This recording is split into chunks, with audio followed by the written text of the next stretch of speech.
Hoje, no Trilegal Podcast em Relações Internacionais, para o episódio de abertura da temporada, estrearemos com a exibição da nossa primeira live que aconteceu no Instagram do Trilegal na última terça-feira, dia 15 de março. Que? Você perdeu? Nem sabia que ia acontecer? Bom, para que isso não se repita, inscreva-se também nas nossas redes sociais para não perder a próxima live do podcast mais querido de debates acadêmicos em política mundial. E segundo, não se preocupe, vamos assistir hoje nossos trialbergueiros professores Aline Tomé e Fred Dias e o convidado especial, doutor em História das Ideias, especialista em temas de geopolítica e guerra, o professor Delmo Arguelles, debatendo sobre as dimensões históricas, políticas e humanas da guerra na Ucrânia, com a interação da nossa comunidade trilegal. Solta o play, editor! Pronto. Aê! E aí, Aline, beleza? Mas saiu. Beleza, Delmo. Quanto tempo? É, né? Tranquilão, Delmo? Joinha. Beleza. Isso aí, gente. Boa noite. Sejam bem-vindos ao nosso Insta do Trilegal Podcast em Relações Internacionais. Professor Aline, professor Delmo, professor Fred. Bom, Aline, deixa eu apresentar o professor Delmo e para o pessoal que vai chegando aí. Daqui a pouco a gente apresenta de novo, né, assim, ao longo do processo, né, porque vai entrando gente. Pessoal, a gente convidou aqui o professor Delmo Arguelles, que é doutor em História das Ideias pelo Departamento de História da Universidade de Brasília, pelo Instituto de História, né? E fez estágio de pós-doutoral na Universidade Federal Fluminense em 2020, pesquisador sênior associado do Núcleo de Estudos Avançados do Instituto de Estudos Estratégicos da Federal Fluminense e coordenador do Grupo de Pesquisa Geopolítica e Governança Oceânica do Centro de Estudos Estratégicos e Planejamento Espacial Marinho. Legal, Del, eu não sabia que você estava também nessa discussão geopolítica oceânica, é bem legal, né? Estudei ali lá no Departamento de História, lá em Harvard, tinha muita gente que estudava assim, História dos Oceanos, e aí eu achava assim, fascinante, né, porque eu não parava para pensar isso como um objeto em si, né? Boa noite, então, Delmo. Como é que você está? Boa noite, Fred. Então, em primeiro lugar, né, saudar todo mundo aqui, né, saudar a Aline, né? Quanto tempo, né, Aline? Saudar você também, Fred. Agradecer pelo convite, né? É sempre bom, né? Há quanto tempo que a gente não fazia uma banca, né? Então agora estamos aqui nesse podcast, né? Então, tô bem, né? Tirando o que está errado, o resto está certo, né? Então... Não sobra muito, né? Sobra alguma coisa. Esses detalhes. Pois é. Mas, bem-vindo, Delmo. Quanto tempo. Obrigado. Deixa eu já te contar aqui, né? O Fred deu a ideia, eu achei ótimo, né, de te convidar por um monte de razões, né? Uma delas é que semana passada mesmo eu conversava com o Fred em uma mesa que a gente participou sobre o conflito na Ucrânia, como que talvez pela minha bolha, enfim, não sei, o maior número de fake news que eu recebi sobre a guerra da Ucrânia diz respeito à história. É uma coisa assim assustadora, como as pessoas reinventaram a história da Ucrânia, reinventaram a história da Rússia. Então, assim, um dos sentidos que eu achei ótimo te chamar aqui foi justamente para a gente ter um historiador para conversar sobre questões com um pouco mais de propriedade, né? E também, né, quanto tempo que eu não te via, né, coisa boa poder te encontrar. E já vou te dizer aqui, foi o sucesso quando a gente comentou que você viria principalmente com o pessoal que estudou ali no CEUB no tempo que você era professor lá, os nossos antigos alunos, colegas professores também, um monte veio falar. Enviaram perguntas e tal. Olha aí, Marco Túlio. Tava... Opa, grande Marcão. Sua participação. Ó, o Eric aí, eu vi a Juliana, a Alice, tudo bom, gente? Muito bom ver vocês. A Juliana está aí também, que eu vi. Legal demais, gente. Pois é, o Mas essa coisa de... Às vezes a gente acha que fake news é uma invenção da modernidade, né? Assim como o cancelamento, né? Mas isso é bem mais velho, né? Ou seja, só que agora a internet tornou isso mais intenso, né? Ou seja, Hannah Arendt foi cancelada por conta do Eichmann em Jerusalém, né?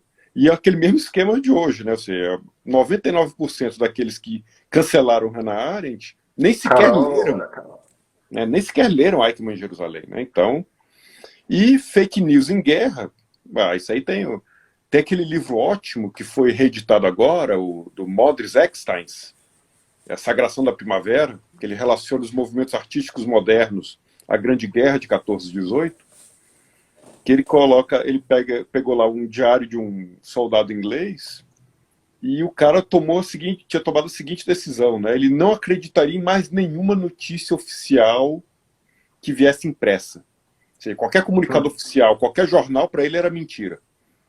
Só era verdade para ele só os boatos, né? Então, boatos que os russos iam desembarcar na Normandia para ajudar a frente. Pronto, era verdade para ele, né? Boato que os venusianos chegariam. Pronto, era verdade também. Agora, o comunicado oficial da rainha era mentira. De tanto que Mas, era...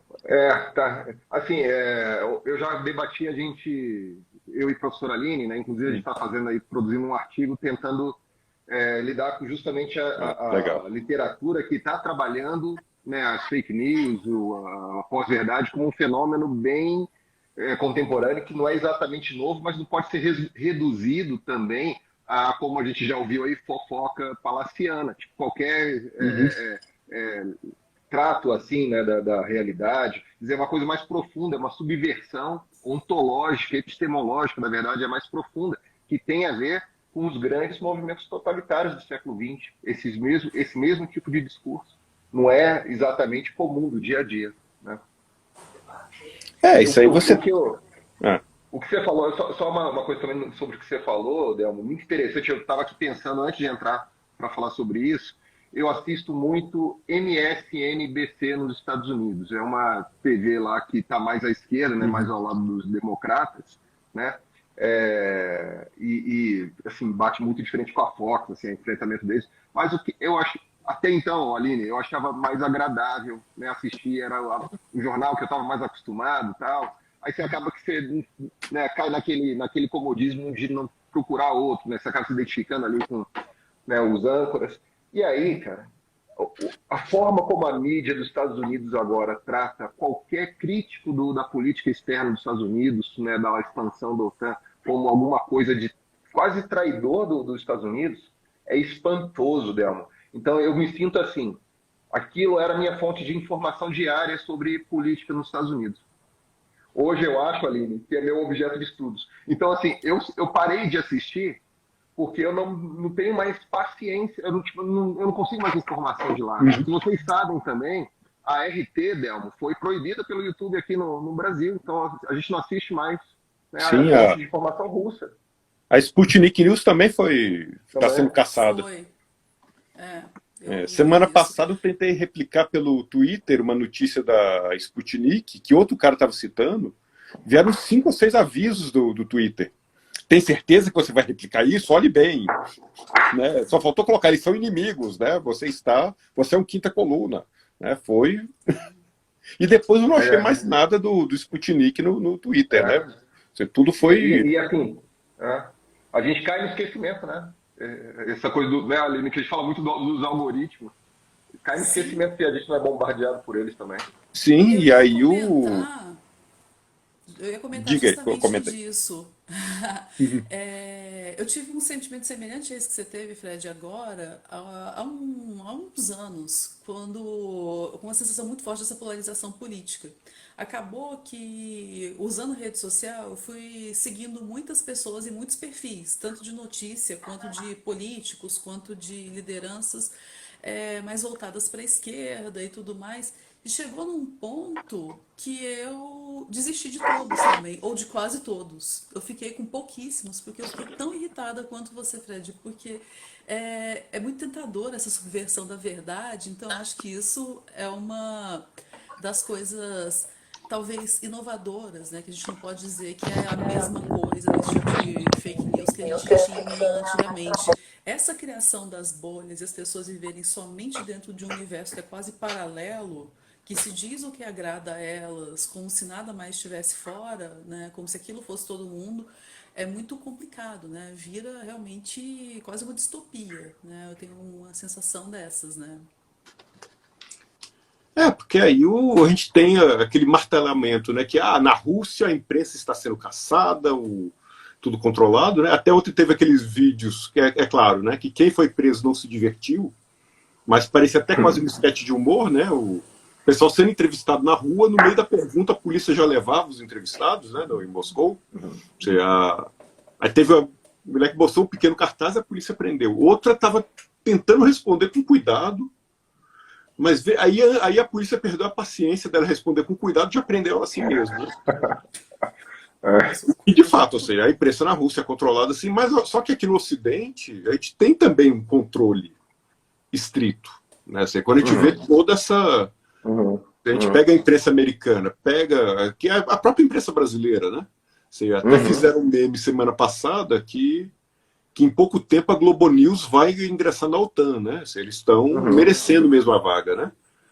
Então, e daí ou então a CNN também, assim, outro dia, quando um especialista na CNN começou a falar uma coisa que eles não queriam, ele foi cortado imediatamente.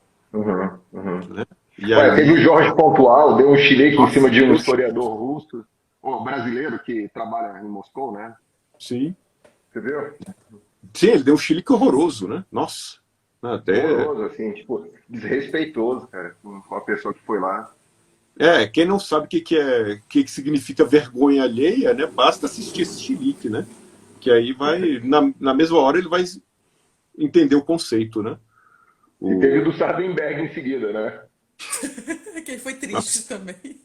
Terrível, né? Terrível. Assim, é engraçado, como a mídia brasileira rapidamente tomou lado. Sim, sim. Aqui no Brasil é muito difícil você fazer análise do conflito, né? Não sei se vocês sentem isso também, porque as pessoas elas tomaram um lado e elas não querem ouvir mais nada. Se você não diz, né, que o Vladimir Putin ele é uma pessoa ruim, que está fazendo coisas muito ruins, que ele precisa parar com isso, ninguém te ouve mais. Tem que começar por isso, né? Porque também Porém. aí tem não só aqui no Brasil, né, mas as pessoas têm aquela mentalidade de sessão da tarde, né? Você começa uma guerra, então quem é do bem, quem é do mal? Para quem que eu vou torcer, né? Contra quem eu vou torcer? Fica, enquanto mesmo a Segunda Guerra Mundial, na Segunda Guerra Mundial vamos ver violações, né, crimes contra a humanidade de todos os lados, né? Ou seja, nós temos lá todos os números terríveis do Holocausto, e não foi isso aí, o massacre alemão não se resumiu só ao Holocausto, né? Ou seja, também ciganos, homossexuais e várias outras minorias foram exterminadas, mas só que Churchill foi responsável pela morte de quase 4,5 milhões de indianos de fome.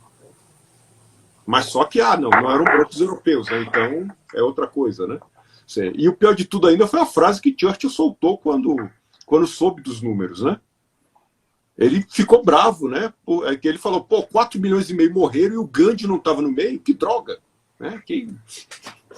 Foi aquela coisa maravilhosa, né? Então, numa guerra, a gente tem que ver, né, o confronto de interesses, porque a propaganda na guerra é intensa, né? De novo, a Primeira Guerra Mundial, né? Foi um dos meus objetos de estudo. Teve um bispo inglês, em 1916, que conclamava que os soldados ingleses matassem todos os alemães.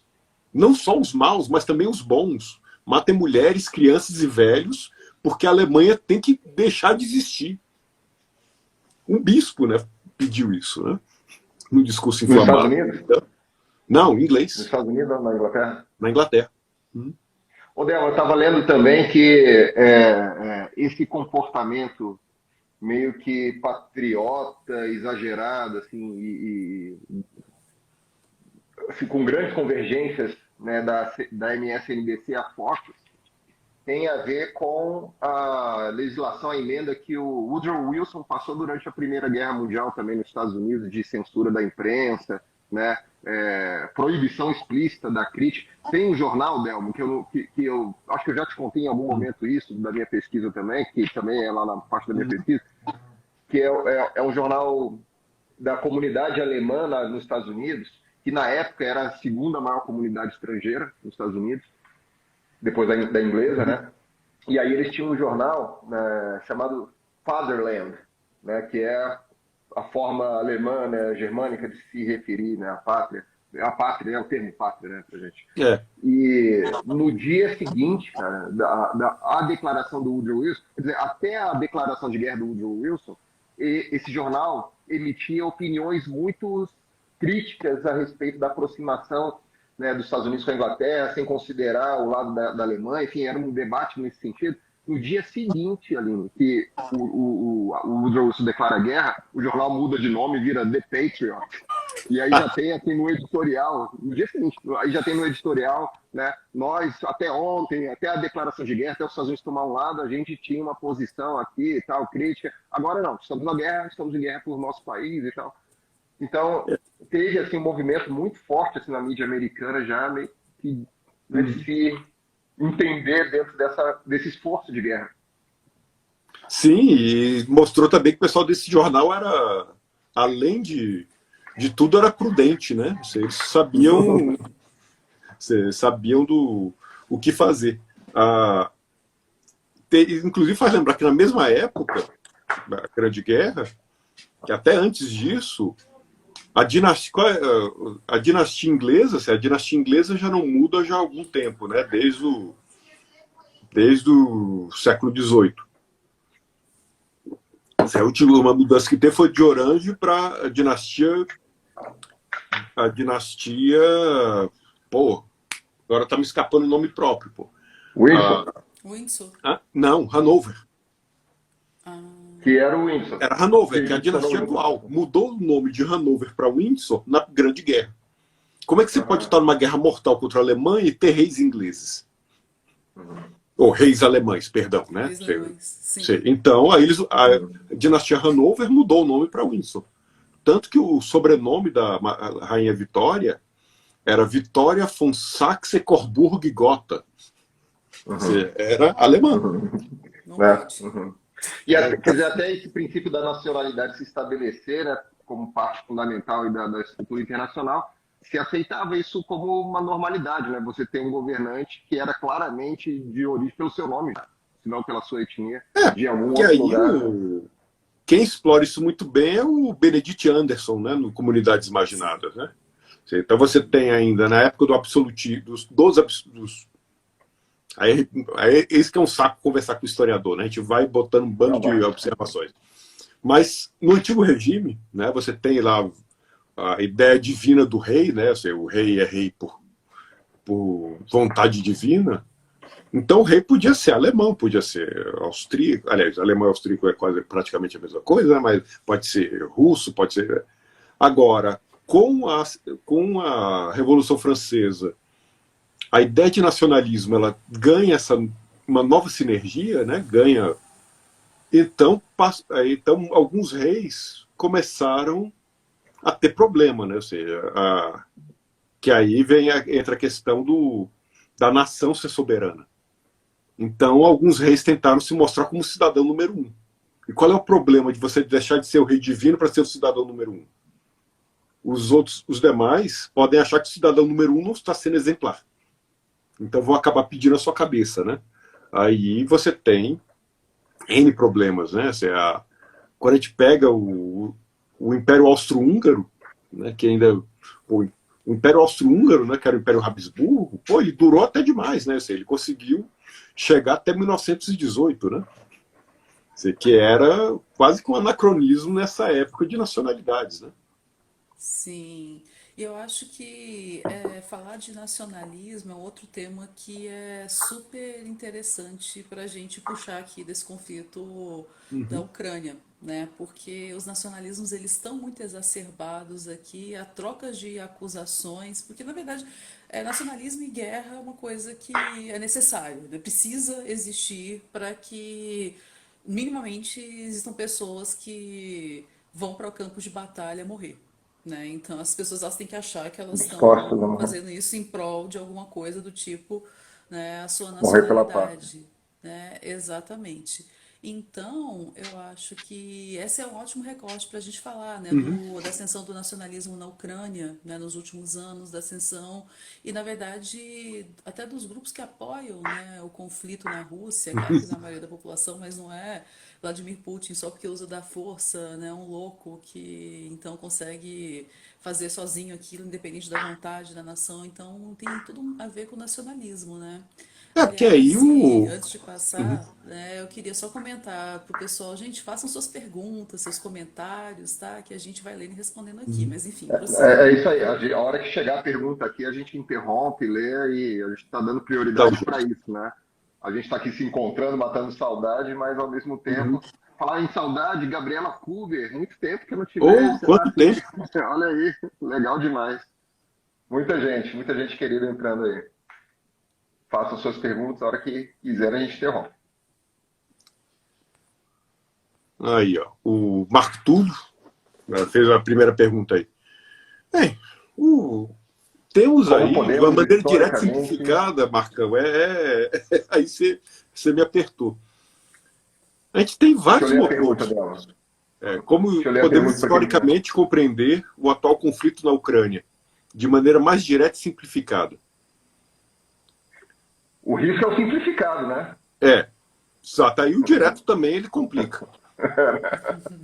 Mas nós temos aí vários choques de interesse. Ou seja, se houver, para começar, uma observação direta, né? Uma assertiva. Se houvesse se houvesse um sincero desejo de paz, desde o fim da União Soviética, pouco mais de 30 anos atrás, já teria se tentado costurar um novo organismo europeu de segurança que envolvesse a Rússia. Ou seja, qual é o melhor lugar que o seu inimigo pode estar? Do seu lado. Como o caso da Alemanha, né? Ou seja, depois de 2 guerras mundiais, o Ocidente viu que era melhor ter a Alemanha do lado do que contra. Né? Então, não se usou esses últimos 30 anos aí para negociar um novo organismo, ou seja, a OTAN devia ter sido extinta e aí sim negociar um novo organismo de paz europeu com a Rússia.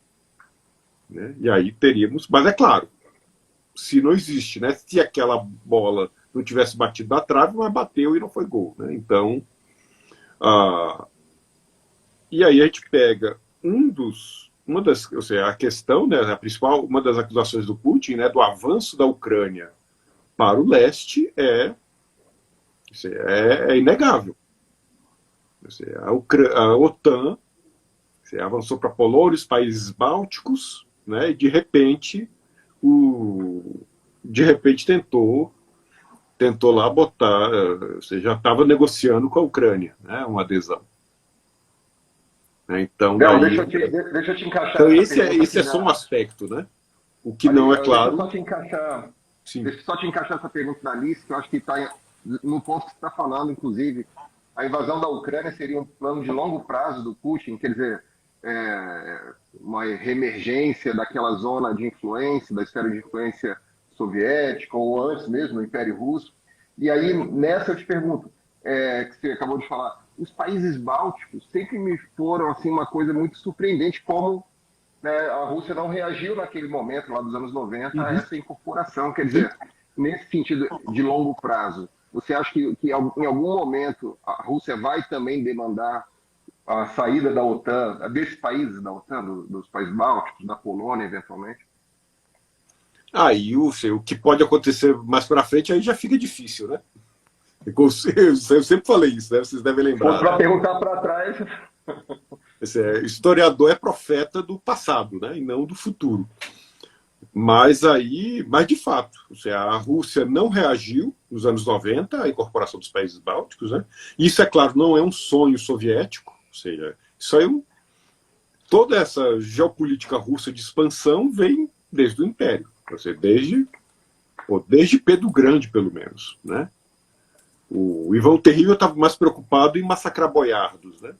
Não que os boiardos não merecessem, né? Mas a preocupação dele era mais interna.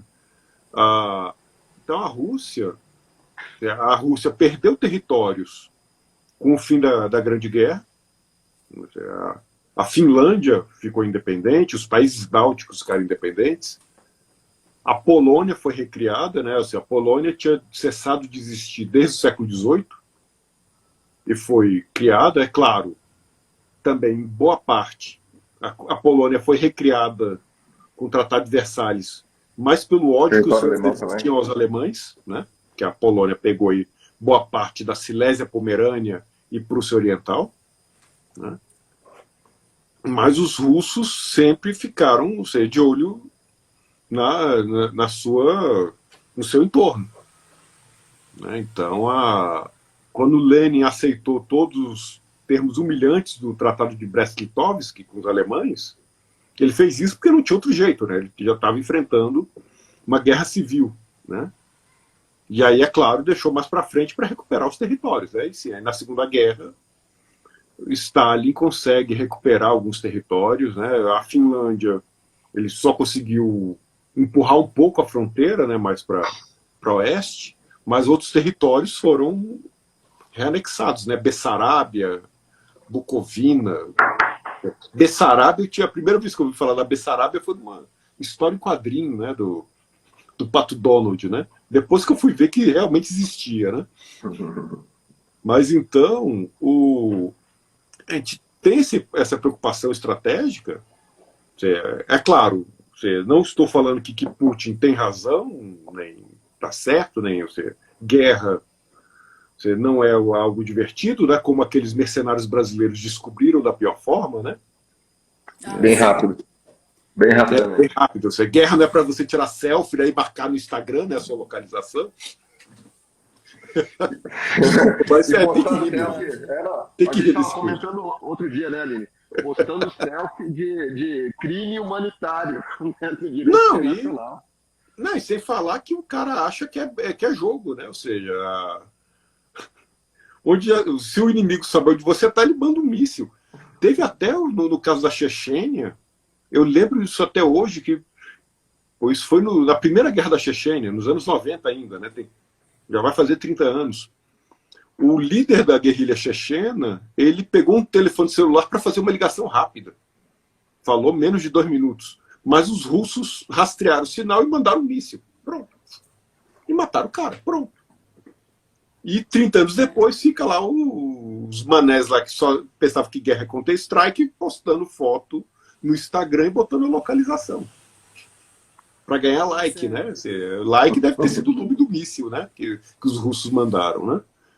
Então, desculpa, estou rindo, mas... Você acha que esse conflito agora, alguns comentários que eu vi aí na mídia de analistas e tal, eles só se comparam em sua gravidade ao Segunda Guerra Mundial? Ou seja, a gente está num ambiente mais parecido com a Segunda Guerra Mundial do que qualquer outro momento, assim, de tensão? Não. Essa análise é muito fraca, né? Muito ruim. Né? Mas você acha que tem algum evento pós-Segunda Guerra Mundial que se equipara? Sim. A crise dos mísseis de 62. É quase que o hemisfério norte foi vaporizado. A crise dos mísseis, assim, aquele filme do McNamara é maravilhoso, né, para mostrar a crise dos mísseis, né, o The Fog of War, né, a névoa da guerra. Sim. A crise dos mísseis só não escalou para o enfrentamento direto entre as potências porque o Khrushchev teve bom senso, né, ele mandou uma mensagem leve, né, só. E um assessor que o Kennedy chamou, que tinha sido embaixador na Rússia, também falou: Kennedy, responda. O lance é que houve um primeiro telegrama vindo da Rússia em nome do Khrushchev, que era muito agressivo, e aí esse embaixador aí que está falando falou: olha, isso daí não é o Khrushchev, não. Isso é a linha dura. Aí vem o segundo, olha, veja bem, né, onde é que nós vamos parar, vamos pensar bem. Ou então a mesma, aquela parte que foi, sei que eles liberaram a gravação daquela reunião, né, quando o Kennedy pergunta para o McNamara, né, então, senhor secretário, o que faremos? Aí o McNamara, bom, inclusive ali ele leu Clausewitz, né, que ali ele cita, inclusive, o capítulo 8 do Da Guerra, né, cita indiretamente, pelo menos, né, que aí ele, o McNamara fala, né, ó, temos que fazer duas coisas, senhor presidente. Primeiro, temos que fazer um plano de ataque bem específico contra Cuba. Temos que planejar todos os mínimos detalhes. E a segunda coisa que devemos fazer, considerar as consequências. Que aí é Clausewitz. Numa guerra que se aproxima do absoluto. Olha só, né? Ele nem fazia ideia de bomba nuclear, né? Escreveu isso antes de 1830. Mas, numa guerra que se aproxima do absoluto, nunca pode se dar o primeiro passo sem pensar qual será o último passo. E o grande perigo, agora, para o mundo, é justamente isso. Né? Ou seja, é por isso que a OTAN, é por isso que o Zelensky pede, não, vocês têm que fazer zona de exclusão aérea, vocês têm que mandar tropas para cá para lutar, tal. E é claro que a OTAN não vai fazer isso a não ser que não tenha, a não ser que a coisa escale para algo impossível, né? Porque isso vai, é claro que não vai significar automaticamente, porque as relações humanas não são ligações químicas, né? Mas correremos aí um perigo ainda maior, né? Muito Sim. maior. Não, e tanto que a notícia de hoje foi justamente o Zelensky finalmente admitindo, né, que eles não devem fazer parte da OTAN mesmo tão cedo, Ó, a né? Fátima Então, Faro. olha só, Eita! muito bom, Grande Fátima. né? Então, assim, porque é perigoso, então não é 8 ou 80, né? Não é essa, não. Então, porque a OTAN não está se posicionando, os Estados Unidos, né, defendendo na integralidade a entrada da Ucrânia na OTAN, ou não está agindo como se fosse membro, que o conflito é menos importante, ele é perigosíssimo e pode se chegar em vários momentos, né, de possível confronto, então a gente tem que se preocupar. Uhum. Né? Então não dá para fazer essa dualidade. Agora eu estou vendo aqui, tem uma pergunta do Gabriel. Né? Ele colocou: boa noite, Aline, Delmo, Fred.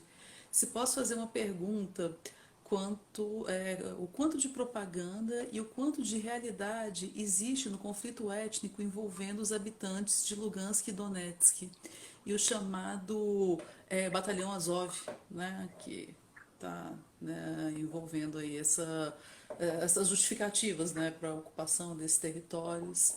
Assim, eu entendo, Gabriel, que não é nem somente uma questão de propaganda, né? É uma disputa mesmo que por vezes simplifica, porque quando a gente fala de questões étnicas ali na Rússia e na Ucrânia, é difícil separar, não tem essa dualidade russos e ucranianos. Por um período muito longo, né, e nem estou falando só da União Soviética, mas a gente pode recortar o período da União Soviética, era tecnicamente um país. Então, o trânsito de pessoas é facilitado, os grupos vão se deslocando, então, né, se concentrando em alguns lugares. E no caso dessas duas províncias, a Rússia já há tempos ela vinha investindo em mandar a população mesmo para lá, em ocupar, para depois chegar num ponto como esse, né? De dizer, olha, essas províncias elas reivindicam autonomia e elas são russas, então a gente vai lutar. Então, assim, é uma coisa muito artificial mesmo de construção de identidade, o que não é raro também, né? A construção de identidades para criar inimigos ou para trazer essa ideia. Então, eu não sei se eu diria que seria propaganda, mas é uma estratégia muito utilizada, está sendo utilizada aqui também. Né? Não só essa ideia de criar um imaginário identitário, uma realidade identitária, porque as identidades elas são construídas e desconstruídas, né?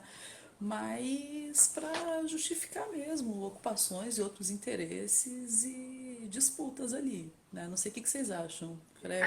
Eu só quero registrar que a Padidê está aqui, ó, Luiz também entrou, né, muita gente boa, Clara. Ceci também entrou, muita gente legal. Delma, eu acho que a gente estava até conversando mais cedo, né? Que eu acho que essa pergunta aí, especificamente remetendo aí ao Batalhão Azov, vai trazer a discussão sobre a extrema-direita, né? Nos dois lados do conflito. Né? Eu ouvi aí de uma reportagem com um general americano aposentado, reconhecendo que, no final das contas, acabou, né, treinando neonazistas na Ucrânia. E, quer dizer, também tem a discussão aí para o lado da Rússia, enfim, né, como é que esses movimentos de extrema-direita estão sendo estimulados, né, nesse ambiente. Ali falou do nacionalismo, essa questão acaba estimulando esses movimentos mais violentos, né?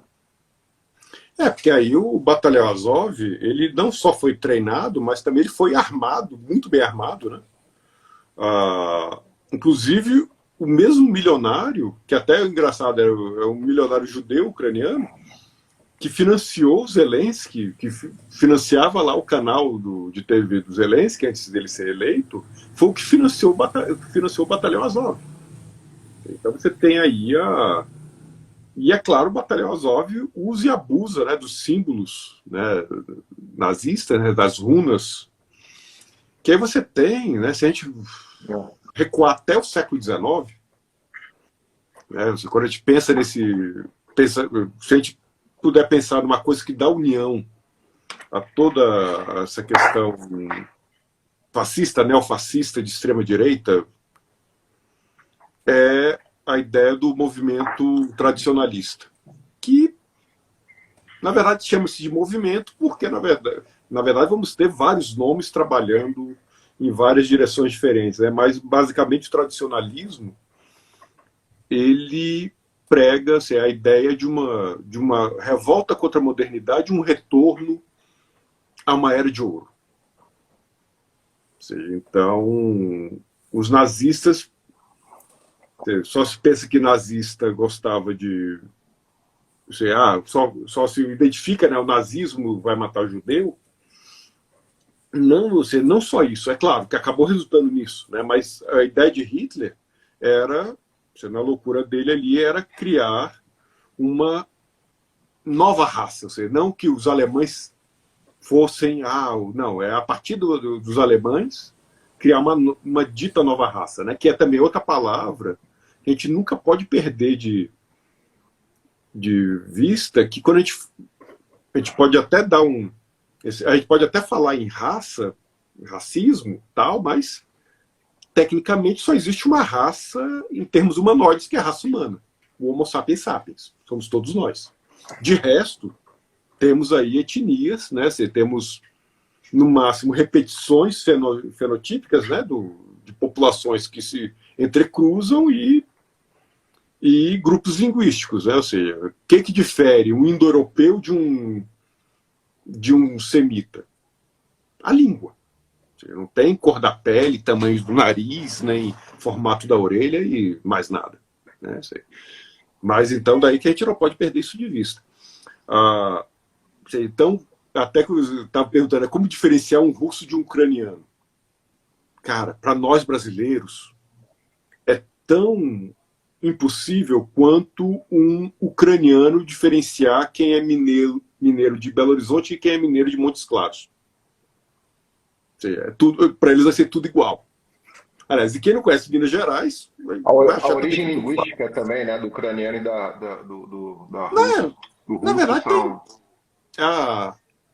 que até eu lembro, teve em 2008, não sei se você lembra disso, Fred, teve lá uma semana de relações internacionais lá na Unieuro, quando a Unieuro tinha ainda curso de relações internacionais, né, há muito tempo atrás, 2008 ou 2007, que a gente recebeu os ucranianos, né, os ucranianos fizeram a apresentação, né, sobre o Holodomor e tal, e aí estava eu e o chefe de departamento lá, claro, sempre falando bobagem, né? E a gente ficou brincando lá com o embaixador, né?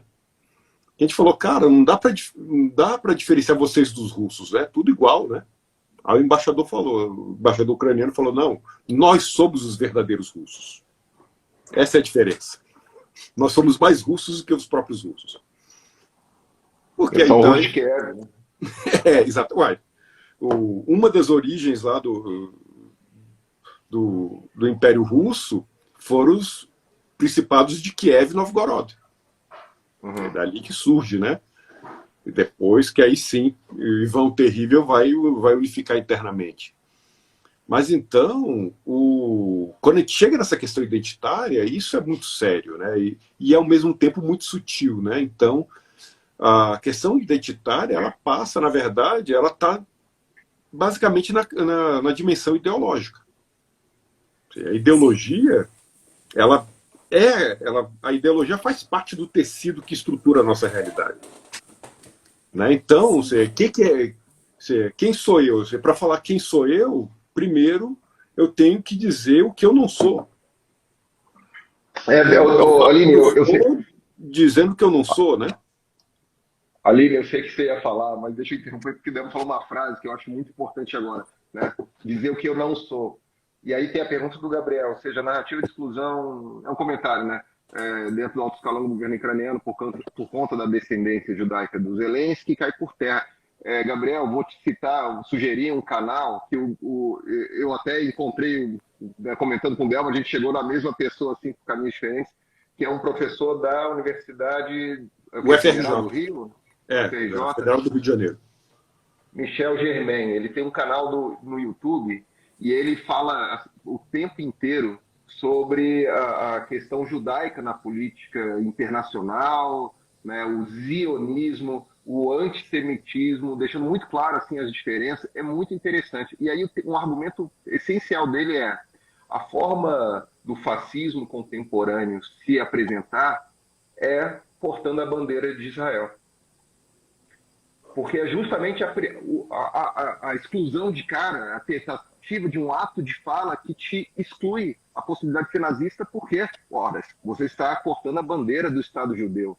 Né? Então, ele, que é um professor, né, de origem judaica e fala com toda a propriedade, ele comenta, né, também, Aline, a invenção aqui, especialmente no Brasil, do judaísmo branco. Né? Não é um judaísmo semita, é um judaísmo ocidental. Então, toda uma série de mitos que estão na cabeça desse pessoal. Ou seja, é muito interessante ver, né, pessoas aí que portam a sua bandeira do Brasil na sua conta, né, sempre do lado de uma bandeira de Israel, Aline. Sim, tem isso. Mas aí a questão é essa, eu acho que talvez o mesmo Gabriel tenha perguntado sobre propaganda, porque identidades, elas constantemente vão sendo construídas e reconstruídas, e em muitos desses casos, em muitas situações, os interesses políticos e ideológicos estão por trás disso. Então, sei lá, tem casos simbólicos, os Hutus e os Tutsis, né? Quando teve então ali o genocídio em Ruanda. Aquilo foi uma construção social como toda identidade é. Só que quando as questões políticas estão envolvidas, e na maior parte dos casos estão, essa reconstrução identitária que aí está correlacionada com esses nacionalismos, eles acabam, então, justificando esses conflitos. Então, a gente pode procurar o que for. Né? Quando a gente estuda identidade, a gente vai ver possibilidades de aproximação étnica por língua, ou por características físicas, ou por ascendência, ou por religião. Inventa-se algo e o mais importante não é o fundamento, porque não vai fazer sentido lógico, concreto. Toda a ideologia que é criada em cima dessa identidade, aí com essa coisa que vocês disseram, né, do o que eu não sou, justamente chamando o que eu não sou para aquele que vai ser o inimigo, quando tem essas dualidades, ou algo nesse sentido. Né? Então, ali me parece muito claro, porque além de toda essa questão histórica que vocês colocaram aí, né, de quem é ucraniano, quem é mais russo, alguma coisa assim, tem uma longa história de proximidade de alianças russas e ucranianas. Então, assim, agora tem um confronto, um conflito, mas essa proximidade mesmo só aconteceu em vários momentos históricos. Essas misturas acabam fazendo parte. Né? E é interessante na questão identitária, que também geralmente, ainda mais nesses nacionalismos bem agressivos, né, eu não conheço nenhum nacionalismo mais pacífico, por outro lado, você tem aquela figura do judeu errante. Quem é o judeu errante? É aquele que é o bode expiatório, né? Assim, a nação é problemática porque existe o judeu errante. Porque o judeu errante sabota a nação, ou seja, porque... E aí, e o mais interessante é que o judeu errante é que ele não precisa ser necessariamente judeu para ser judeu errante. Quem é o judeu errante em Israel hoje? É o palestino. Então, o judeu errante é uma categoria que pode ser impingida a todos e a qualquer um. Se a gente pegar todo o discurso que Goebbels ou Hitler faziam contra o judeu, em 1938, 1939, você pode pegar esse discurso, tirar a palavra judeu, botar vagabundo no lugar, e esse discurso vai caber em qualquer discurso de qualquer bolsonarista de norte a sul. Porque os vagabundos são isso, porque a lei só protege vagabundo. Então você tem essa figura do ódio. E daí, até retomando a parte da identidade ucraniana, que é claro, só começou a ser construído, se ela começa a ser construída com força total após a independência, né? Então você tem... Antes disso, é claro, havia uma identidade ucraniana na União Soviética, mas você não tem mais... mas é bem diferente, né? Antes da queda do muro, antes do debate da União Soviética e depois, mas boa parte da identidade ucraniana dos últimos 30 anos é construída como anticomunista, anti o Partido Comunista. Né? Tanto que aí a Ucrânia vem com a coisa de proibir, de tornar ilegal o Partido Comunista do país. Enquanto o Partido Nazista local tem representação no parlamento. Né? Assim, que até alguns analistas falaram, porque o pessoal fala que a Ucrânia tem fascismo, mas lá o Partido Fascista só teve 2%. Cara, eles têm um partido fascista que tem representação no parlamento. Assim, não há alguma coisa de errado nesse quadro, não, pô.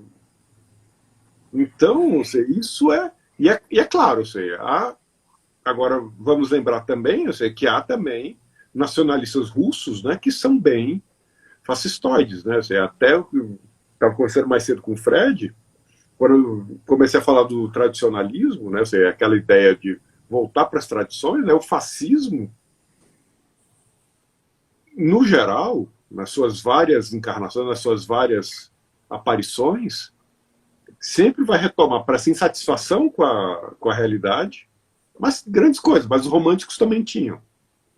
Né? Mas só que os românticos tentaram resolver isso de outro jeito, né? E não com projetos políticos autoritários. Né? E daí, essa insatisfação com a modernidade vem na busca de um passado mítico. E aí vem aquela coisa, o mito da Idade de Ouro. Que nos velhos tempos tudo era bom. Na época dos militares não tinha corrupção. Claro que tinha, né? Mas tinha censura que não deixava a corrupção ser noticiada. Né? Então você tem esse mito da Idade de Ouro que é retomado com toda a força. Né? Então, na Rússia a gente tem um nome de peso, de muito impacto hoje no tradicionalismo, que é o Alexander Dugin. Que ele se liga, né, a todos esses caras que eu falei antes. Né, quer dizer, não, falei mais cedo com o Fred. Você se liga ao Évola italiano e ao Bannon, ao Guénon francês. Né? Se bem que o Guénon ele buscava esse tradicionalismo só dentro do campo das religiões. Né? Já o Júlio Evola tentou aí construir um projeto político. Que é até uma coisa engraçada. Né? Tem um livro muito bom, né? Para quem quer... É esse aqui, né? Contra o Mundo Moderno. Opa, pronto, tá aqui. Tá melhor. Né? Essa é uma editora de Belo Horizonte, a Inê, né? Que tem essa coleção Trotsky, que é uma coleção só sobre... eu estou fazendo o jabá aqui deles, eles podiam até me dar os livros de presente pela propaganda. Mas essa coleção é só sobre o pensamento da extrema-direita. Né? Então tem livros sobre o fascismo atual, muito boa. E nesse livro aqui, o Sedgwick, que é lá da Universidade de Aarhus, ele faz esse estudo do tradicionalismo, né? E aí mostra, né, como ele cita, né, uma passagem muito engraçada, né, muito curiosa, que na Itália, nos anos 70, o Évola tinha uma fama muito pior do que a do Mussolini. Então, se a polícia invadisse a sua casa, encontrasse bombas, você estaria menos encrencado do que se invadisse a sua casa e encontrasse livros do Júlio Évola, né? Então, ele era muito mais, assim, no final, o Évola achou que o fascismo de Mussolini estava muito fraco, né? Muito diluído, né? Ele não era firme bastante, né? Então, daí hoje o Dugin é relativamente novo, né? Assim, o Dugin, ele é de 1962, fez 60 anos agora, novo.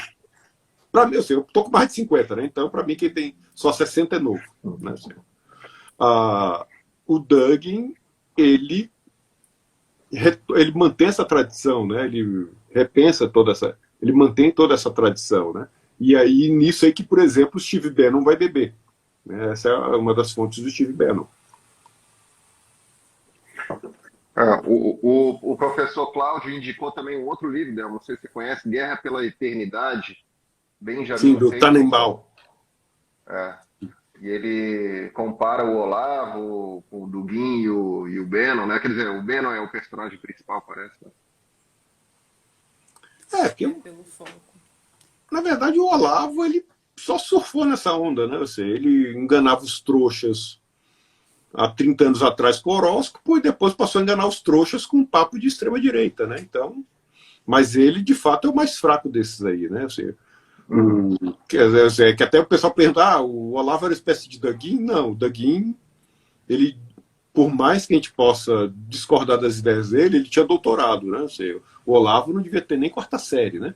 Ou sei lá o quê, né? Então ou seja, ele teria que voltar para. Ele teria que nascer de novo, né? É bom que já se foi, né? Olha eu rindo de novo, né? O Bannon, ele tem muito essa coisa do trabalhar o uso de mídias, né? Então ele tem umas estratégias muito práticas, né? Essa coisa da repetição. Então ele é o cara que trabalha bem com essa coisa do algoritmo e da formação de bolhas Sim. e da criação de verdades, né? Ele é um cara bem comunicação. O Olavo usava disso também, né? Só que é igual, eu acho que é o que você está querendo dizer, eu corroboro. Ele era quase uma caricatura, né? Bem tipo uma pessoa que Sim. usa isso tudo para enrolar as outras, e é isso, né? Eu fico me perguntando se esse tipo de discurso, né? Aliás, deixa eu voltar aqui. Eu fico me perguntando se os algoritmos, que também eu e a Aline agora nessa de YouTubers, a gente está tentando entender um pouco melhor, né, Aline? Mas eu fico me perguntando se o que o algoritmo gosta mesmo é o ódio, né? O discurso de ódio. Quer dizer, eu não sei se o algoritmo entende assim, né? O ódio, né? Mas o algoritmo entende que tem um determinado discurso que é muito popular, né? Que se divulga muito e é impressionante. Assim, às vezes quando eu entro no YouTube sem a minha conta, sem alguma das minhas contas, e aí vem as sugestões naturais do YouTube, é impressionante o que vem. Eu fico assustado, porque eu não recebo aquelas sugestões se eu entrar com a minha conta, né? Que já, né, o algoritmo já me reconhece dentro da minha bolha. Então é impressionante. Se eu não tenho, né, quer dizer, se eu estou zerado, né, desse reconhecimento, a primeira coisa que me apresenta são esses discursos de ódio. A questão é a repetição, como que eles propagam rápido. Aí o algoritmo ele entende que isso é interessante, aí propaga mais ainda.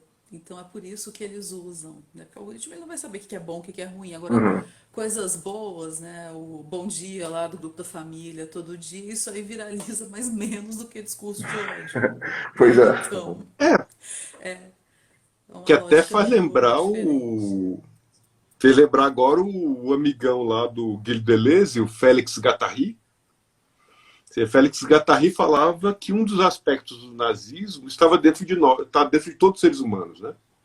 Todos nós queremos destruir aquilo que nos incomoda. Ele falava isso, o nazismo está dentro de nós, por isso que a gente quer. E de fato, né? Ou seja, odiar o diferente às vezes é viciante, né? Ou seja, e a gente vê isso, essa estratégia de vários textos. Pega aquele artigo do Adorno que eu adoro sobre música. que até escrevi um artigo sobre o Adorno, né? O fetichismo na música e a regressão da audição. Ali o Adorno foi muito malandro. Então, primeiro ele falou do tipo de música que ele gostava, depois desceu a ler no tipo de música que ele não gostava, e aí chegou à conclusão que está tudo à venda. Não adianta nada. Né? Mas é um jogo muito perigoso. Então, os algoritmos das redes hoje nos colocam. Eles criam bolhas assim, terríveis. Né? Tem o Sérgio Amadeu da Silveira, estava tentando lembrar o nome dele aqui, agora veio. Ele é professor da Federal, é sociólogo da Federal do ABC. Ele estuda bastante esse fenômeno, né, dos algoritmos das redes, né, e o tanto que isso pode ser uma ameaça à democracia. Então é uma leitura também que eu recomendo, né, o Sérgio Amadeu. Né? Então, porque aí, e no caso, né, do Bannon e da estratégia lá para o Brexit, da eleição do Trump, e até mesmo da eleição aqui de 2018, a metodologia do Bannon foi amplamente replicada. Né? E aqui até hoje né? A Sim. criação dos robôs, a repetição, o discurso de ódio, até criar aquilo que eu comentei no começo aqui, uma distopia, um mundo paralelo. As pessoas elas chegam a viver bem nesse mundo que elas imaginam que existe dentro dessa bolha, né? Então é muito maluco, sim, uma grande ameaça à democracia, sem dúvida. Acho que é uma das questões chaves.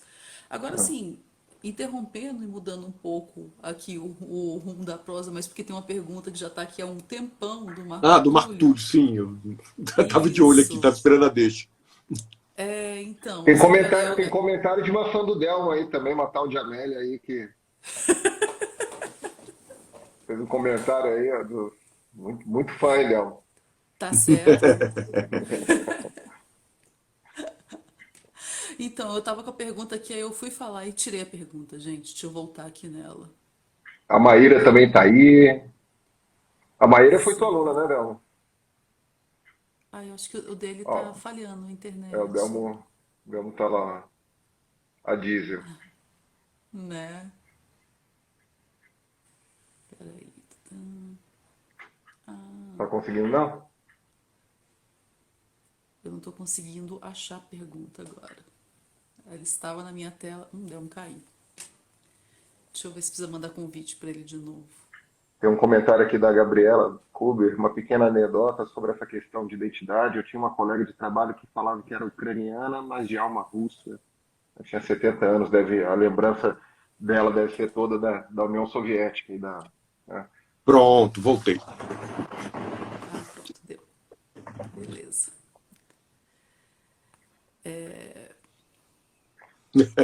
E o Gabriel rindo aí.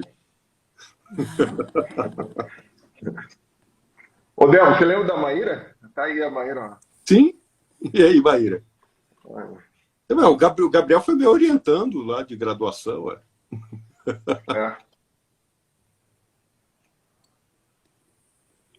Mas sim, voltando àquela pergunta do Marco Túlio, né, sobre a questão da redefinição estratégica da... Isso. O Putin, ele está pensando, é claro que ele está pensando geopoliticamente. Né? É claro, né? Ele está justamente a Rússia, isso desde a Segunda Guerra Mundial, né? Na verdade, a gente pode recuar até o fim até a Guerra Civil Russa, né? Então, quando os bolcheviques tomaram o poder com a Revolução de Outubro, que já era novembro no Ocidente, os países ocidentais mandaram tropas expedicionárias para lutar ao lado dos russos brancos. E quando os russos brancos foram derrotados, né, que na verdade foi uma briga de cores danada. Explica o que é russo branco, né? Senão vai parecer. Você tinha os russos brancos eram os... Mencheviques. Não. Os russos brancos eram os monarquistas que queriam reestruturar, colocar de novo os Romanov no poder. Os vermelhos eram os bolcheviques, os negros eram o exército anarquista do Nestor Makhno, e ainda tinha o exército verde dos camponeses. o azar dos brancos, mas é claro, né? Não tinha como não ser isso, né? Porque onde os brancos conquistavam, eles já tentavam restaurar todos os privilégios da monarquia, então, rapidamente, os brancos se tornaram os mais odiados do país inteiro.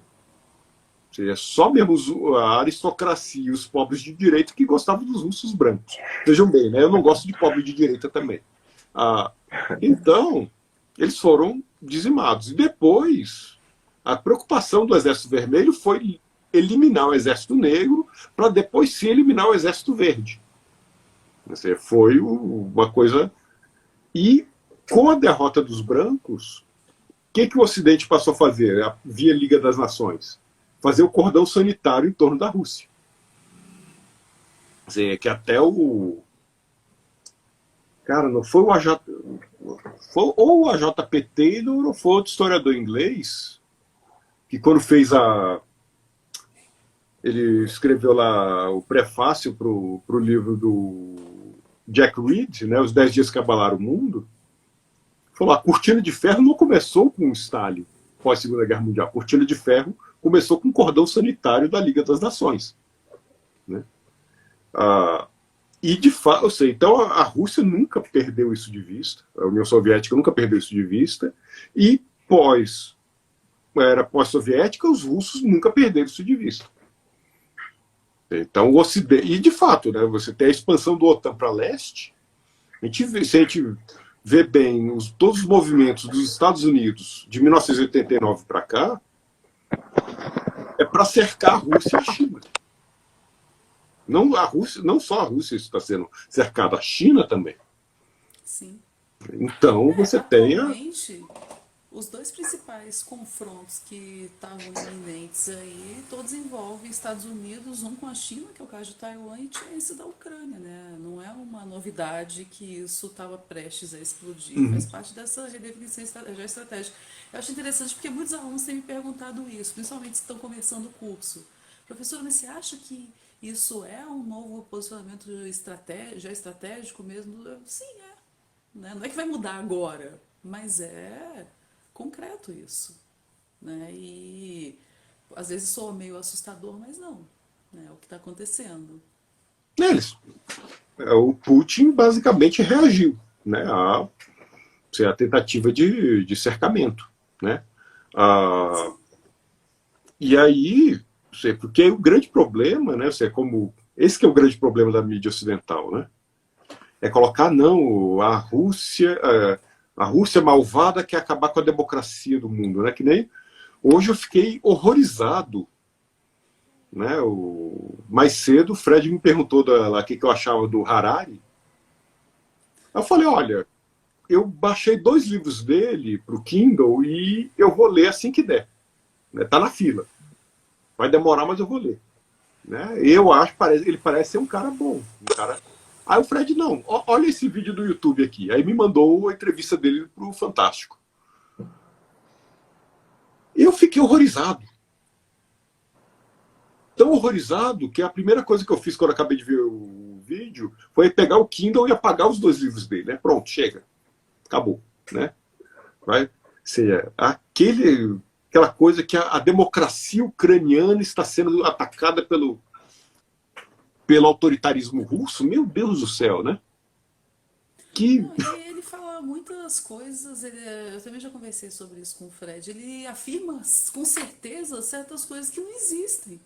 E parece que ele acha que ele vai convencer as pessoas pela certeza que ele fala. Aquela ideia que ele disse naquela entrevista de... esse movimento que a Rússia está fazendo é muito perigoso, porque com essa ascensão de governos autoritários, outros podem tentar fazer a mesma coisa. Gente, invadir outro país não é para qualquer país do mundo. Isso não faz o menor sentido do ponto de vista da política internacional. Aquela coisa que ele falou que desde a Segunda Guerra Mundial nunca nenhum país tentou riscar outro do mapa. Ele nunca ouviu falar de uma coisa chamada Tibete? A China invadiu o Tibete em 1950 e pronto. E o Tibete já era. Pronto, né? O Tibete... Quem sonha com a independência do Tibete, bem, tem mais notícias, né? Não vai rolar. Né? Então, não, eu fiquei horrorizado com aquilo, né? Ou seja, pô, onde já se viu jogar o nome todo na lama assim, né? Ou seja, você pode até fazer uma coisa mais apologética, mas não precisa escancarar assim, né? Eu fiquei Pois assustado, é, porque assim, mas. muita gente Pode falar. gostava dele, muita gente fala bem dele. Eu estava comentando que o Bueno, aquele meu colega, né, adora e fala assim, né, com um brilho nos olhos, né, do Yuval Uhum. Harari. E aí eu fiquei curioso, acho que eu fui na mesma onda dela. Em algum momento ler, né, essa entrevista do Fantástico, eu nunca tinha visto ele falar mais do que 10 segundos, qualquer coisa do tipo. Né? Essa entrevista do Fantástico me assustou. Se o pensamento dele é naquele nível. Ou Mas eu então, imagino que não seja muito diferente disso. Não. Na verdade, assim, eu não imaginava que fosse tão raso. Eu pensei que fosse um pouquinho melhor. Né? Mas que ele fala coisas que não fazem tanto sentido para quem tem um mínimo de conhecimento de campos teóricos diversos, eu já sabia que ele fazia isso nas obras dele mesmo. Porque o Sapiens, né, que é o livro mais famoso dele, embora eu ainda, mesmo assim, eu tenha a intenção de ler, tá, gente? Mas não é porque eu imagino que vai ser uma coisa incrível, não. É porque já tem alguns anos que nas minhas disciplinas de antropologia os alunos me perguntam muitas coisas que estão escritas no Sapiens. Em geral, são umas coisas assim, meio. é, lei da natureza, a lei do mais forte, ou alguma coisa nesse sentido, seleção natural das espécies, que na antropologia é o primeiro paradigma que caiu científico. Isso não existe mais desde o século XIX. Né? E ele reconstrói isso, afirma. Então, me perguntam muito, eu tenho a curiosidade de ver o Tem que que ler. ele fala lá para responder. Isso é absurdo. Tem uma amiga também médica que leu esse livro há um tempo e me perguntou, nossa, e aí eu expliquei algumas coisas para ela, nossa, quando eu li eu achei que era verdade, porque o cara é famoso, né? Ele forma opinião, isso é perigoso. Não, eu acho que tem que ler o Harari. Agora eu penso assim, né? Tem que ler o Harari como você já leu Fukuyama, como deveria ler Dugin. Se o teu objetivo é entender política externa da Rússia, eu acho que Dugin é fundamental nos tempos de hoje, né, Léo? Não é uma o questão Dugin é fonte de mais pesquisa, de né? O estrutura Dugin aí virou analítica, fonte mas de é o pesquisa, né? nosso objeto de estudo já. Uhum. Mas agora, se for. Ou seja, o Dugin virou objeto de pesquisa, assim como o Évola. Eu tenho o Mein Kampf também, que é objeto de pesquisa, e por aí vai, né? Mas agora, se for para ler para diversão, ou seja, pô, tem Goethe e Dostoiévski aqui na minha estante, pô. Ou seja, o Harari tá na. Não vai entrar tão Ele cedo aí tá nas ali, ou coisas. seja, na ordem de prioridade, ele estaria junto ali quase do livro de memórias do astronauta visitante de estação espacial, né? Aquele picareta, né? Então, ou seja, quase para. Inclusive, até eu ganhei aquele livro lá, nossa, joguei fora, né? Não servia nem para calçar a mesa bamba aqui em casa, eu defenestrei o livro. Mas então, mas foi uma decepção, né? Assim, foi uma... em suma, né? Ele perdeu aí um leitor, né? Ah, mas aí o caso, então, se a gente tem essa ideia tradicionalista de que retoma, né? Desculpa, Léo. Você acha que o Harari também faz parte dessa questão tradicionalista ou não? Eu Não, acho que não, talvez ele seja o não. contrário, né? Ele Talvez só. ele seja justamente o modernismo sem crítica, né? Eu acho que ele só se vendeu que nem o Roberto Benigni se vendeu para ganhar um Oscar, né? Então, eu sei que eu perdi todo o respeito pelo Roberto Benigni depois daquele Oscar lá, né? Que a Sofia Loren chegou e falou, "Ô, Roberto", né? Então, eu perdi todo o respeito por ele a partir dali. Né? Então, acho que o Harari se vendeu, né? E aí deve ter pensado, quem tá no inferno tem que abraçar o capeta, então pronto, vamos Ele fazer perdeu a isso, né? vergonha de falar aquelas coisas, então É, pode ter sido. nossa, não, caramba, né? Se foi feio, né? Foi muito feio. A Gabriela tá colocando aqui que ganhou o livro, mas ela preferia um travesseiro da NASA. Poxa, Gabriela, eu só durmo com o travesseiro da NASA. Não vamos Não, comparar coisa mas boa com coisa ruim. e aquele travesseiro da NASA nem é da NASA, né? Ou seja, ele só arrumou um Sim. acrônimo. Sim, até porque eu já comprei vários travesseiros da NASA com qualidades muito diferentes. Não, Ou seja, NASA, ele não é da NASA mesmo. NASA, NASA italiana, NASA mexicana. Não é? Pois é. Deixa eu ver aqui, acho que pergunta mesmo não tem mais, não. Del, deixa eu te colocar então uma minha também de leitura. Dentro daquela lógica realista, o professor Borsheimer, ele coloca uma perspectiva, né, futura de a Rússia não conseguir sustentar uma aliança com a China por muito tempo, porque, inclusive, territorialmente, espacialmente, a disputa, né, entre as duas potências vai ser muito maior do que com os Estados Unidos. Né? O conflito de interesses territoriais e de zonas de influência vai ser muito maior ali pelo Heartland, né, da teoria geopolítica, do que com os Estados Unidos. Quer dizer, naquela ideia de química, né, de pensar, né, os estados como partículas, faz sentido, mas o que você pensa historicamente? Você acha que Rússia e China se entendem como civilizações dividindo esse heartland? Mais ou menos, né? Porque felizmente existe uma coisa chamada Mongólia, que serve de estado tampão, né, entre China e Rússia, né? Mongólia está ali para isso. É que nem o Uruguai, né, e o Paraguai, né, entre o Brasil e a Argentina. Mas a China, assim que a revolução prosperou na Rússia, já se abriu um Partido Comunista Chinês, né? O Partido Comunista Chinês é de 1919 ou 18 e 19, né? E 30 anos depois eles venceram a revolução, né? Mas é claro, né, que no meio nesses 30 anos aconteceu tudo, né? Ou seja, vem crise de 29, vem invasão japonesa, vem Segunda Guerra Mundial, né? E 2 bombas no Japão e redefinição, e aí vem a vitória do Mao Tse Tung em 49. A China comunista, né, a partir de Mao Tse Tung até 1953, a China ainda andava muito, né, par e passo com os soviéticos. Até que em 1953 Stalin morreu. Ou seja, eu acho que muito mais do que qualquer reacionário, né, desses anticomunistas aí, desses reacionários aí, defensores da família, da moral da família cristã, muito mais feliz do que todos esses caras juntos, quem ficou mais feliz de verdade foi o Mao Tse Tung. Que a partir da morte do Stalin, Mao se viu com mais autonomia, com mais liberdade. É claro que ainda aí a China continuou com um certo alinhamento com a União Soviética até o início dos anos 60, por conta da tecnologia atômica, né? Então, Mao vendeu carnes e cereais para a União Soviética para comprar tecnologia atômica. Até que no início dos anos 60, né, a China vai detonar suas bombas nucleares e vão também eles detonam também a bomba de hidrogênio. E aí, a partir dos anos 60, aí a cisão. Então, mostra, só que não é um bloco, o bloco capitalista versus o bloco, a grosso modo, comunista, né? Você tem 3 poderes: Estados Unidos, União Soviética, China. E Nixon, ele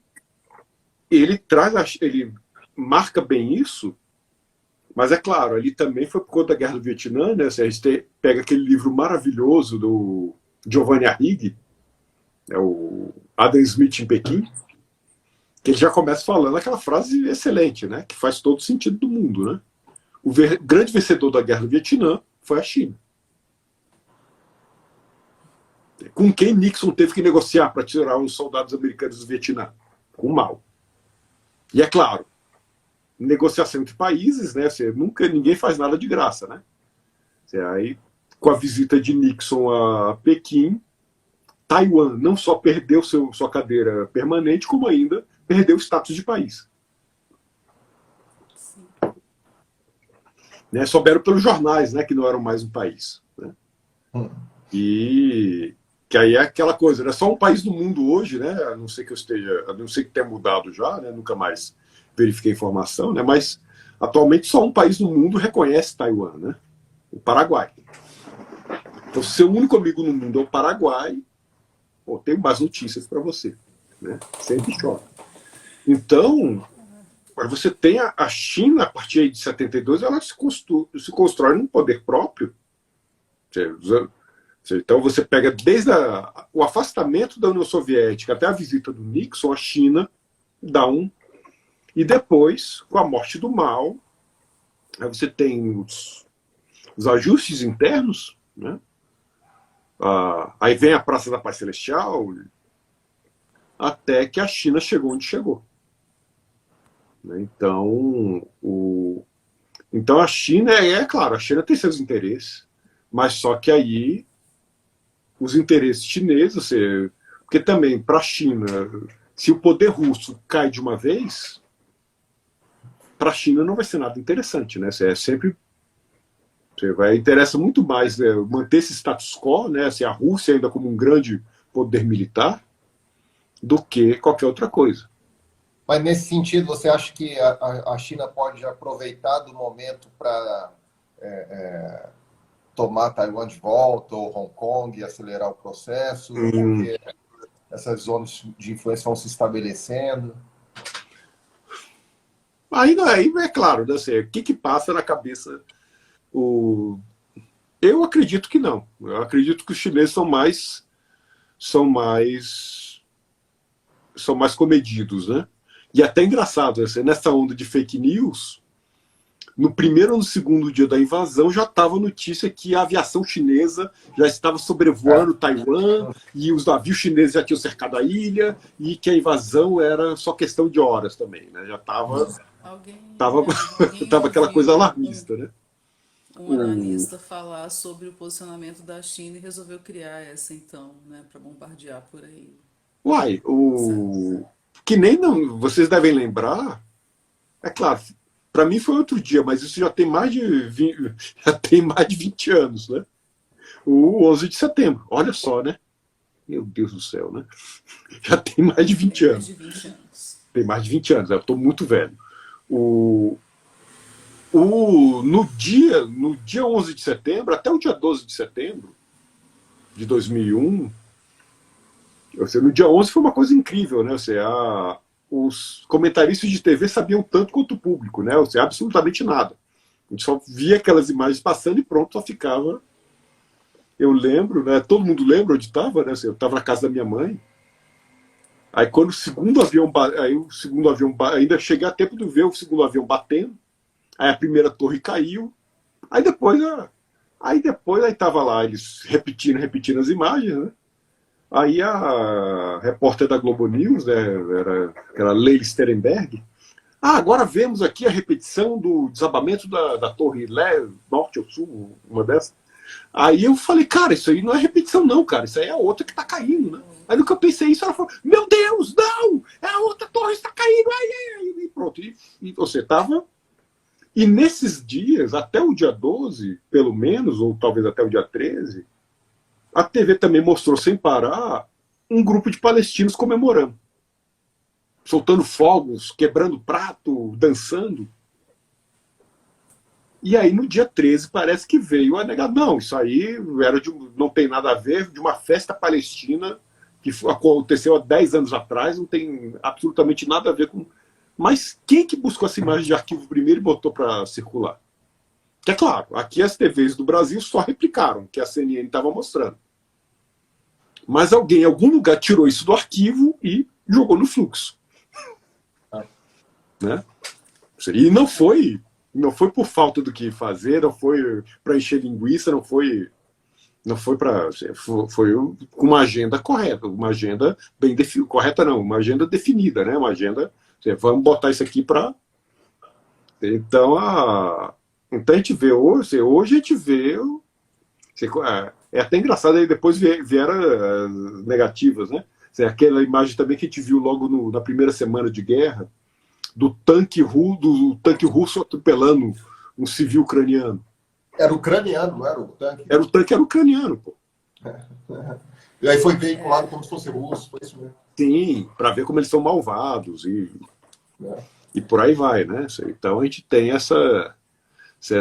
esse tipo de discurso que eu sempre achei muito chato, né? Você sempre, eu lembro. Mas você sabe que quando os Estados Unidos saiu agora do Afeganistão, né, da forma como foi e tal, eu vi uma reportagem sobre como a mídia chinesa jogou para Taiwan, né, a ideia de que eles seriam eventualmente abandonados como o Afeganistão. Ou seja, eu acho que essa questão é importante de se refletir, né? Quer dizer, em que momento, em que medida a China pode ser aproveitada esse momento para, né, fazer suas demandas territoriais também. Quer perguntar para os taiwaneses quem são seus amigos agora, né? Porque é aquela coisa também, ou seja, a China também não vai agir no melhor interesse humanitário de amizade entre os povos. Você tem aí confronto de interesses. Está aí bem claro, né? Mas para a China aproveitar que o mundo está todo confuso e ninguém está prestando atenção e conquistar Taiwan, eu acho isso muito improvável, né? É claro, improvável, não impossível, né? Ou seja, o campeão, né, carioca do ano de 1926 foi o São Cristóvão, né? Que é a prova que tudo é possível. Né?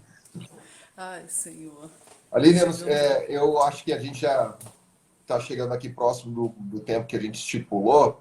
Se o pessoal tiver alguma questão, a gente ainda, acho que talvez coloque, Aline. Eu só queria colocar uma última coisa mesmo, Delmo, se você puder me falar alguma coisa sobre russofobia, né, que é um tema que está bem forte agora nessas análises sobre a guerra, né, nessa perspectiva, na postura dos Estados Unidos. E eu ouvi uma pergunta durante uma palestra esses dias que a gente estava fazendo sobre o tal lastro histórico para uma russofobia. Então, como historiador, você tem algum conhecimento disso? A russofobia é algo contemporâneo mesmo da Guerra Fria ou eventualmente até data de outro momento da história europeia? A russofobia especificamente é uma questão do que vem com a Guerra Fria. É claro que aí, por exemplo, na Grande Guerra de novo, o tanto que eu gosto de falar de Primeira Guerra Mundial, né? Na Grande Guerra você tinha esse discurso, mas só que era espalhado entre todos os contenedores, né? Então, quando a gente pega o fracasso da Segunda Internacional, né? Foi muito engraçado aquilo ali, né?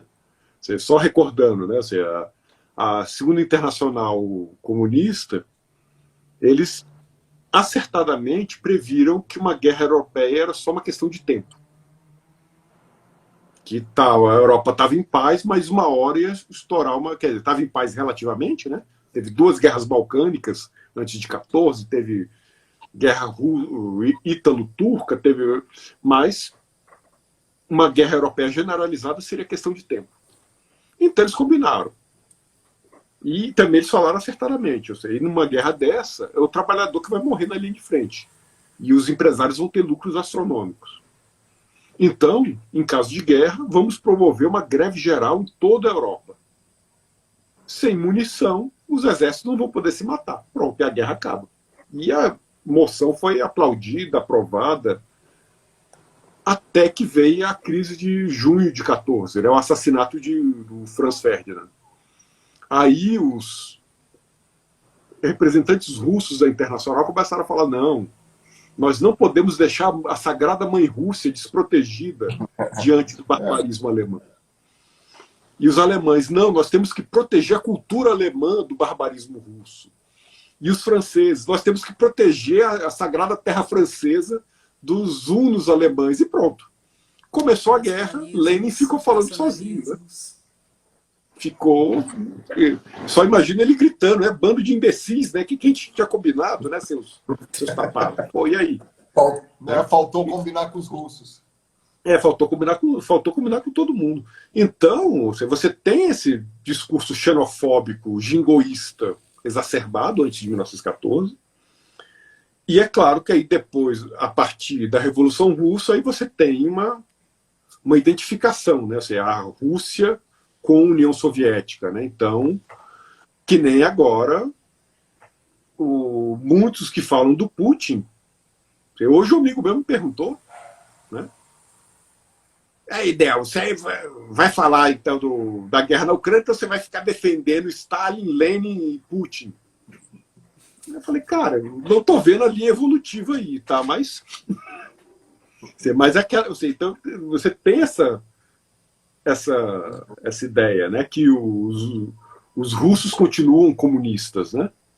Que é até uma coisa engraçada, assim, quando vem o debate da União Soviética... Até porque o Putin é muito mais um representante de algo parecido com uma direita, né, uma extrema-direita, do que qualquer outra coisa.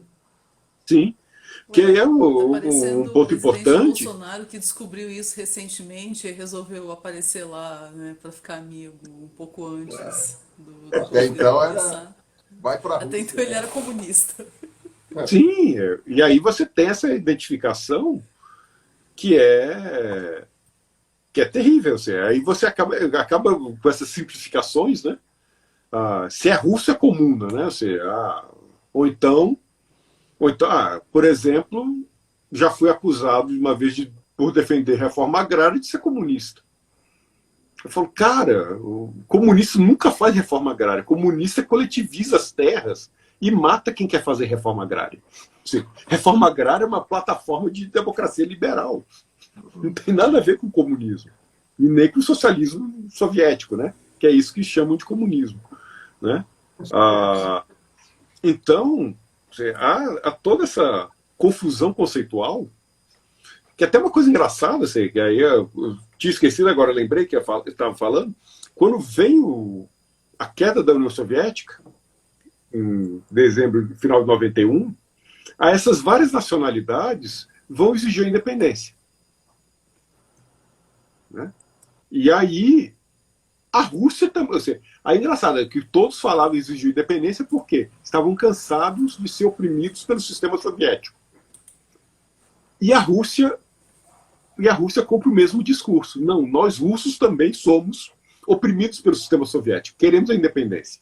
Aí que os outros ucranianos, letões, bielorrussos devem ter olhado e falado: como assim vocês são oprimidos pelos soviéticos? Né? Vocês são soviéticos, né? Olha a identificação aí. Mas aí foi que aí que o Gorbachev ficou com... Você vê aquela velha piada do português, né, que fizeram com o Gorbachev, né? Segura no pincel que a gente está tirando a escada, né? Gorbachev era o secretário-geral do partido e, de repente, não tinha mais União Soviética. E aí pronto. E aí... Yeltsin, eu sei. E é claro, a independência das repúblicas ex-soviéticas também, eu sei, Yeltsin teve uma mão nisso, né? Mas interessante foi justamente interessante essa coisa. Os russos também, e Yeltsin falando isso, né? Nós russos somos oprimidos pelo sistema soviético. Imagina só, né? Os sérvios reclamando da opressão na Iugoslávia de Tito, né? Sendo que os sérvios é que estavam no poder, né? Sim. Pois é, né? Faz parte das contradições e das coisas que nem sempre fazem tanto sentido assim, mas que de repente as pessoas compram como se fizesse total e vira uma verdade e vai, né? Mas pessoal, então acho que agora, né, chegamos mais ou menos ao tempo que a gente tinha pré-estabelecido, 1 hora e meia, né? Então a gente já pode partir então para finalizar, né, a nossa live, a nossa primeira live do Trilegal Podcast, né? Então, quem sabe a gente adote esse modelo daqui para frente, ou a gente vai fazendo algumas adaptações, mas ele é bem interessante, bem dinâmico e foi muito legal poder contar aqui com a participação de vários ex-alunos nossos, colegas. Vi aqui também bastante gente que começou a seguir o nosso perfil agora, né, recentemente. E uma das coisas mais legais que a gente tem agora com os nossos novos seguidores é que cada vez mais tem gente de várias partes do Brasil, incluindo também aqueles que estão vivendo fora do Brasil, né? Mas eu vejo que pessoas do Pará, pessoas do interior de São Paulo, pessoas do Paraná, pessoas de Santa Catarina, Não, peraí, você tem de que dizer Pernambuco.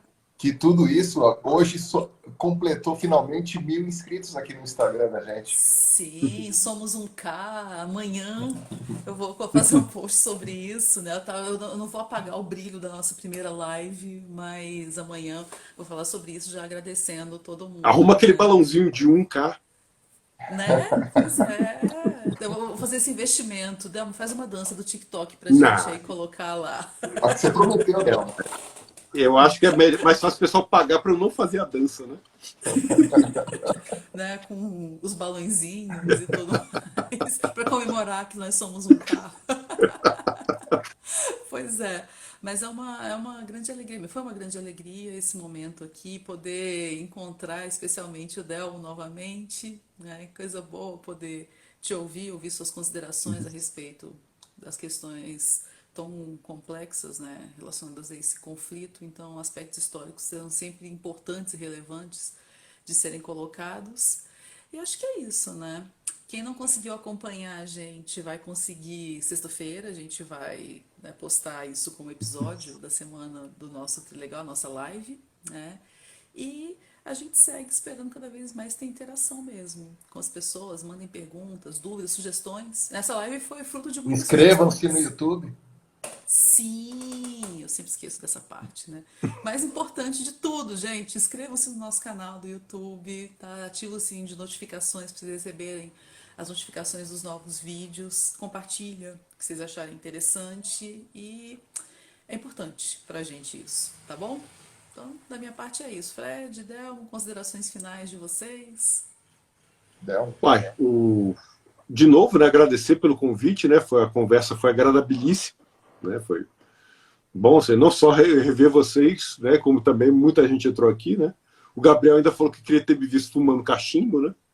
Até que eu queria mesmo, né? Mas minha esposa me fez parar de fumar, né? Pô, que coisa, né? É a vida, é a vida. Foi bom quanto durou, né? Joia para as esposas. Não, tem que ser cachimbo de bolha de sabão agora, não. E olhe lá, né? Mas que saudade, né, do tabagismo. Mas tudo bem, né? Foi bom quanto durou. Então é isso. Assim, agora é o conflito na Rússia, na Ucrânia. Né? Assim, ainda temos aí muita desinformação, né? Assim, quase não temos informações da linha de frente. Né? Assim, a gente tem só observação indireta, né? Inclusive, eu costumei, desde o início da guerra, entrar no site da Al Jazeera, né, para ver como é que está realmente o avanço. Né, já que quando você compara o mapa da Al Jazeera com o da CNN, os russos estão muito atrás, né, sempre a da Al Jazeera é mais realista.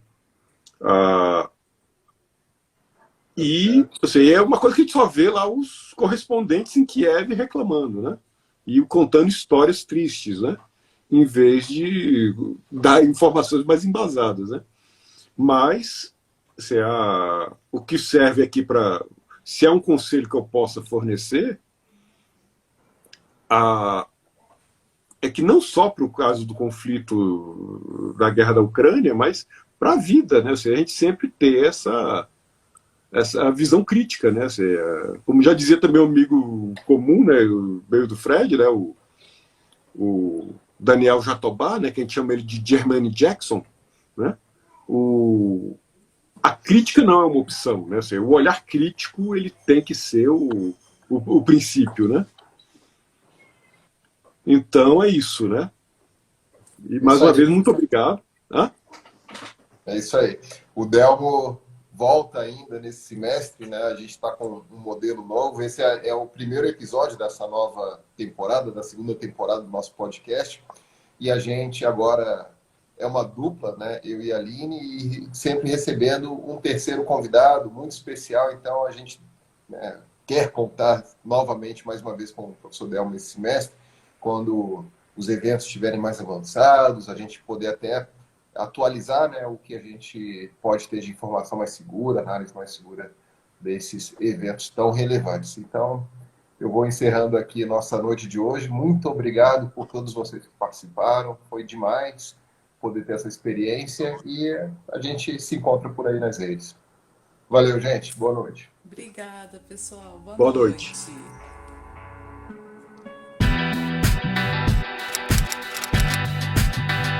Muito bom. A temporada 2 do nosso Trilegal Podcast vai ser sempre assim. Nossa dupla de professores e apresentadores recebe sempre um convidado muito especial para debater os temas mais urgentes da política mundial. Mas se liga aí, nem todo episódio será feito no formato da live. Nas redes do Trilegal, a gente avisa quando será a próxima. Não perca! Gente, que tal a gente fazer uma live para apresentar o coral lá do pessoal da bot, hein? Tá todo mundo treinando, vai ficar lindo. O sucesso dessa temporada.